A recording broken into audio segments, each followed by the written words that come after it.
Hi guys, welcome back to my channel, the best place to be wherever you are on your wealth journey right now. First, I will say a very happy Thanksgiving to all my American friends and those of you who are celebrating today. Today we're getting into the festive spirit and talking about how to survive a lockdown Christmas. And I'm going to go through 15 Christmas lockdown ideas with you. Goodness knows most of us financially have had a pretty tough year this year, and now we're only a month away from Christmas, we may find ourselves stretched even further. So many of you may be worried about how to cope with present buying, how to deal with the elderly aunt that you're not going to be able to see this year, and how to create the best Christmas possible in a year that quite frankly we'd all rather forget. So I've put together these 15 economical ideas to help you to have the best Christmas you possibly can this year. Let's start off then by talking about Christmas shopping, which is something that most of us probably haven't even thought about starting yet, especially because most of the non-essential shops are closed at the moment. So number one, agree with your friends and family that you're only going to buy 1 or 2 really good quality gifts this year.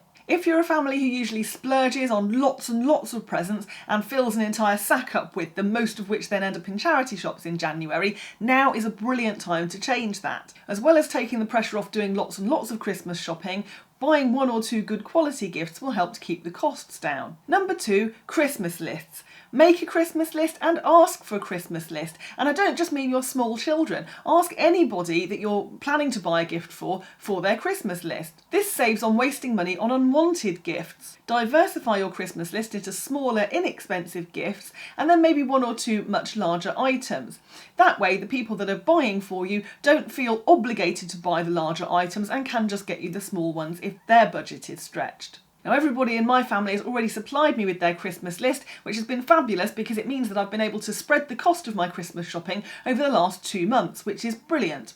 And again, if you haven't managed to get that far ahead this year, put that on your to-do list for the beginning of November next year. Number 3, try to buy from the smaller independent retailers this year where you can. This helps them with their businesses, keeps them going, and helps to boost the local economy as well. If you're still isolating and you're worried that you're not going to be able to get to the shops this year, then you can either ask a friend to go for you, or I have actually listed some independent retailers' websites in the description underneath this video. So do have a check of those out, and don't worry, you don't have to miss out just because you can't go out. Now, if you can't buy from independent retailers this year, I do at least suggest that you buy British, or if you're not in Britain watching my video, then buy whatever local country you live in, because every economy has been really hard hit this year, and local businesses really need us to step up. And again, this will help to boost the wider economy. I've decided this year that I'm not going to buy any of my Christmas presents from Amazon, because that's kind of the lazy way to Christmas shopping. I want all my gifts to come from either independent retailers, British retailers, or ethical retailers, or in an ideal world, all 3. Now, I have already started my Christmas shopping and I had a happy accident last week because I was buying a particular book that I wanted for somebody in my family, and I had a look on Amazon and the book was not actually available on Amazon. So I had no choice but to try other book retailers, and I ended up at Waterstones, or certainly browsing around their website, and they had a copy of this particular book and I was able to buy it from them. Now, I'm not knocking Amazon at all because I think it's brilliant for certain things, but I think that if we just remember that if we delay our gratification for a couple more days, we can actually have exactly the same outcome and we feel better about it as well. Now, obviously Waterstones is a big British bookseller, but there are also lots of smaller independent booksellers as well that you could go to find your books for your loved ones for Christmas. Now, thinking about ethical and sustainable retailers, again, I've put a few of my favourite websites for ethical and sustainable businesses in the description underneath this video, so do go and check some of those out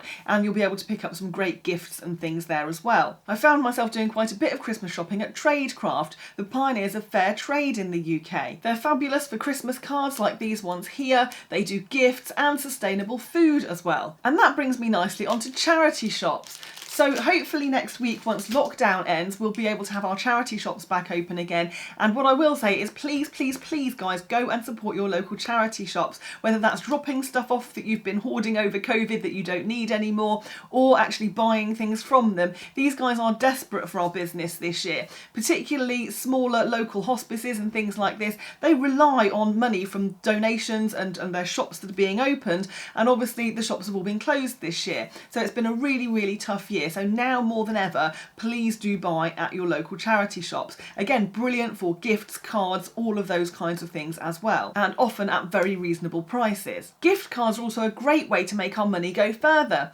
Ask your friends and family what their favourite shops are if you don't know already, and get them a gift voucher or a gift card for that particular shop. Again, that really helps because they have more choice over what they buy and what they will actually use in the long run. And your voucher doesn't have to be for a lot of money. Most shops will start vouchers at £5 or £10, so it doesn't have to break the bank either. Also, obviously, shop the Christmas sales. Christmas sales happen earlier and earlier this year, and don't forget that tomorrow as well is Black Friday, so we've got lots of sales coming up at the moment too. So it's a great time to start that Christmas shopping and snag yourself a bargain. Just as an aside, I will say a little word of warning about Black Friday though, because I do know of some unscrupulous retailers who often hike their prices up for Black Friday and discount them back down to the price that they originally were before Black Friday happened. So just watch out for those. But otherwise, sales shopping is a fantastic way to grab a bargain. Okay, let's talk about Christmas activities then.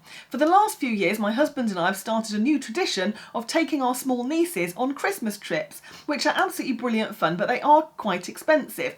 We've been to places like the Albert Hall, we've been to Winter Wonderland down in London, and this year we plan to go to Disney on Ice, which obviously is not happening either. So with theatres still closed and Christmas markets cancelled, what actually can you do this year? Well, one good idea is to go for a lovely festive evening walk during Advent. This year I've organised an Advent Windows event for our church, and what everybody's doing is creating a lovely window in their own home and lighting it upon a different day of Advent. And then the idea is that people can walk around the village and have a look at the different windows as and when the lights come on. So have a look to see if something similar is being organised in your local area, and even if it's not, a nice evening stroll just with the family, having a look at everybody's Christmas lights is a really lovely thing to do. I've been amazed this year at the number of people who have put their lights up early. It's been so nice already to go on the dog walk in the evening and see all the different lights on, people's Christmas trees up and so on. Really lovely. And of course the best part of that is that it's free. Number 10.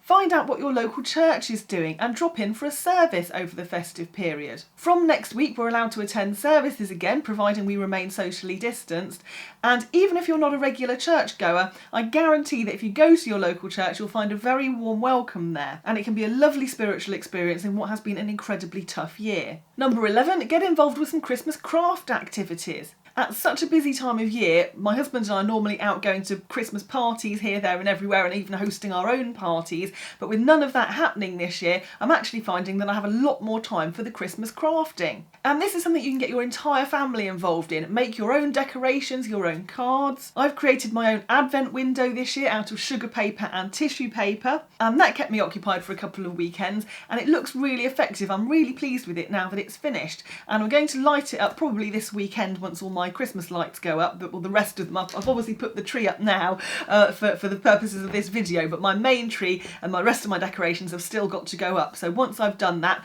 I'll light up my advent window properly and everybody will be able to see it. It looks really effective and it didn't cost me very much at all. The tissue paper was £2 for about 20 different colours from Hobbycraft, and the sugar paper I think was also about £2 as well. So for £4, and you know that's taken me about 3 or 4 days to finish it, it's been a really fun activity. And again, that's something that you can get everybody involved in. You can have a look obviously at some YouTube videos for some good Christmas making ideas, and I've still got loads of stuff to do. I'm going to make a star for my big Christmas tree. I'm going to make a wreath for my front door, and I'm also going to try and make my husband a Christmas waistcoat this year as well, because my mum has just given me her old sewing machine and I'm quite excited to try it out. Number 12, for those of you with small children who are going to miss their visit to Santa's grotto this year, don't worry, because Santa is actually doing visits on Zoom this year. Several places seem to be offering these chats with Santa, and I will say it's a really good idea to book these in advance, because obviously Santa is really busy at this time of year getting all the presents organised, but it's really good that he's able to keep the magic of Christmas alive on Zoom. And of course the bonus is that you don't need to queue for ages to see him, so it's win-win. Now most of us will probably be having a smaller Christmas than we're used to anyway, and yesterday it was announced that 3 different households can meet inside over Christmas. Sadly, this means that many of us will still be away from loved ones, but even so, you can still make their Christmas really special this year. So number 13, do a telephone or Zoom Christmas present opening on Christmas Day. Put your loved ones, your family, on speakerphone or on Zoom, and everybody can still open their presents together and be surprised by all the lovely things that they've received. Now, if you're in different time zones or you've got a lot going on with your existing family and the 3 households that you're with already this Christmas, then what I can suggest as well is that you record, or just on your mobile phone, the present opening, and that way you can share it with your friends and family after Christmas. My husband had his 40th birthday in lockdown in May this year, and what we did was we recorded, just as I've suggested, recorded him opening all his presents, and then we sent it to all his family members after the fact so that they could watch it in their own time and be really pleased with his reactions to all their lovely gifts. So that worked really well, and it makes people feel that they're taking part in the day with you as well. Number 15, if you have a loved one that is all alone at Christmas this year, it's a good idea to have a look at local Facebook forums in their area to find out if anybody is doing a Christmas meal at home. Often different charities, societies and churches offer a full cooked Christmas lunch each year,